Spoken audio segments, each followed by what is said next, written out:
इतिहास में कुछ समुद्री यात्राएं ऐसी होती हैं जो सिर्फ मीलों का सफर तय नहीं करती, बल्कि पूरी दुनिया का नक्शा और उसकी तकदीर दोनों को हमेशा के लिए बदल देती हैं।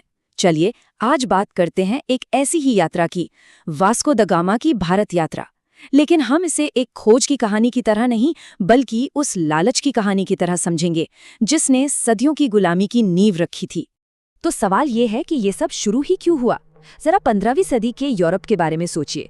वहाँ खाना मतलब बस पेट भरने की एक चीज, बेस्वाद उबला हुआ नमक वाला मांस। और फिर सोचिए भारत के बारे में, जहाँ के जादुई मसाले किसी भी बेजान खाने में जान डाल सकते थे। यूरोप इस स्वाद के लिए सचमुच तरस रहा था, और यही तरफ इतिहास बदलने वाली थी। चलिए इस भूख को थोड़ा और गहराई से समझते हैं। उस दौर में मसाले सिर्फ जायके के लिए नहीं थे, नहीं, वो एक बहुत बड़ी जरूरत थे। वो मांस को लंबे समय तक सड़ने से बचाते थे और उबाऊ खाने को भी दिलचस्प बना देते थे।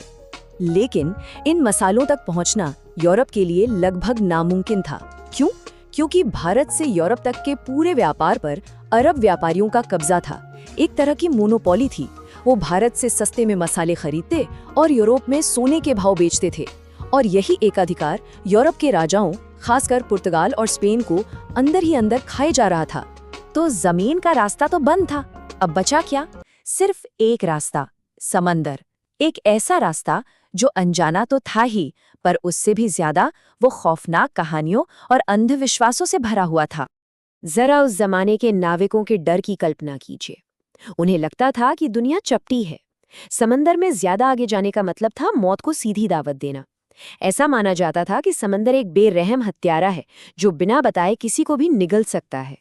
और ये डर सिर्फ कहानियों में नहीं था, ये हकीकत बन चुका था।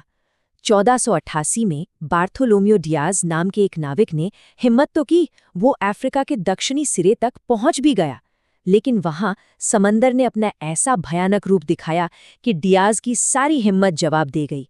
उसने उस जगह का नाम रख दिया तूफानों का अंतरीप, और उल्टे पांव पुर्तगाल लौट गया। लेकिन पुर्तगाल के राजा के दिल में मसालों की आग अब भी धधक रही थी। डियाज की नाकामी के ठीक 10 साल बाद उन्होंने एक ऐसे आदमी को चुना जिसकी आंखों में समंदर का खौफ नहीं, बल्कि उसे जीतने की जिद थी। उसका नाम था वास्को द गामा। 8 जुलाई 1497 जब वास्को डामा का जहाज लिस्बन के बंदरगाह से निकला तो वहां कोई जश्न नहीं हो रहा था। लोग रो रहे थे, छाती पीट रहे थे, क्योंकि हर किसी को पता था कि इन नाविकों को मौत के मुंह में भेजा जा रहा है, जहां से वापसी की कोई उम्मीद नहीं है। और उनका वो डर बिल्कुल सही साबित हुआ। यात्रा शुरू होते ही एक के बाद एक 3 क़यामतें उन पर टूट पड़ी। पहले तो आए जानलेवा तूफान जो जहाज़ों को खिलौनों की तरह उछाल रहे थे। फिर स्कर्वी नाम की बीमारी ने हमला किया, जिससे नाविकों के दांत सड़ सड़ कर गिरने लगे। और आखिर में जो थोड़े बहुत नाविक बचे थे, उन्होंने भी विद्रोह कर दिया। तो इस विद्रोह पर गामा ने क्या किया? उसने कुछ ऐसा किया जिसे सुनकर आज भी रोंगटे खड़े हो जाते हैं।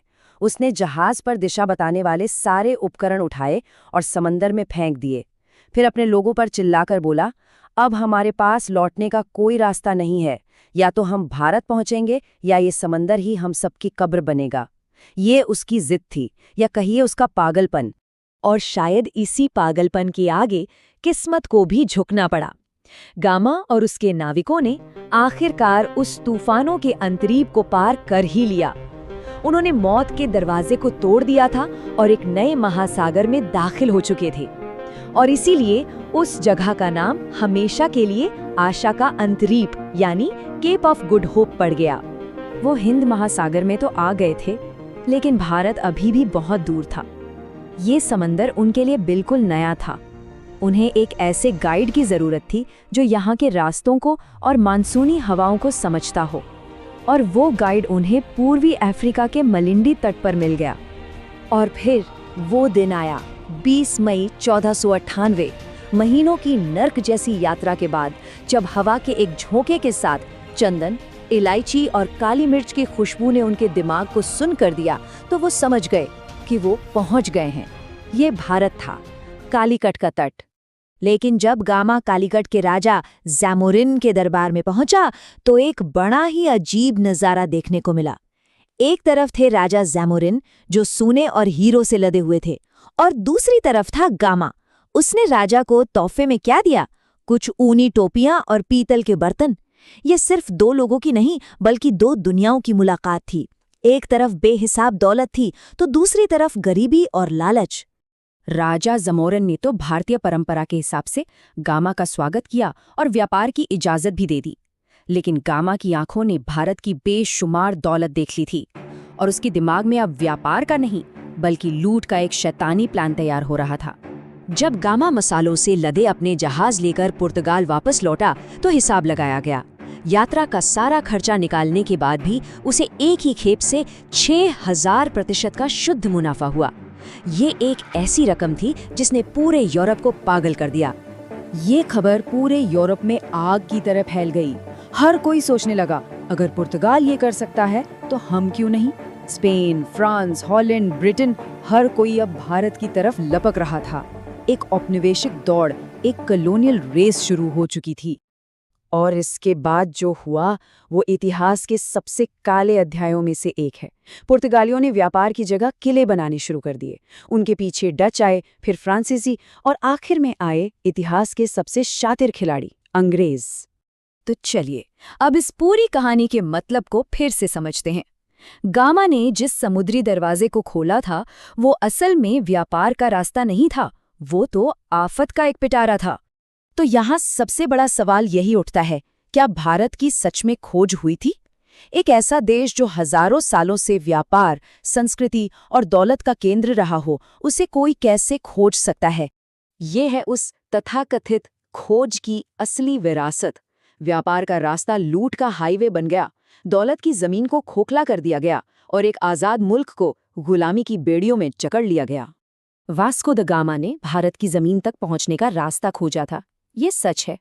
लेकिन दुनिया ने असली भारत को तब पहचाना जब 15 अगस्त 1947 को इस देश ने गुलामी की सारी जंजीरें तोड़कर लाल किले पर तिरंगा लहराया। और यही बात हमें इस यात्रा के सबसे बड़े सबक तक ले आती है। ये कहानी हमें सिखाती है कि सोने की चिड़िया को कुछ वक्त के लिए पिंजरे में कैद तो किया जा सकता है, लेकिन उसकी उड़ान को हमेशा के लिए कोई नहीं रोक सकता।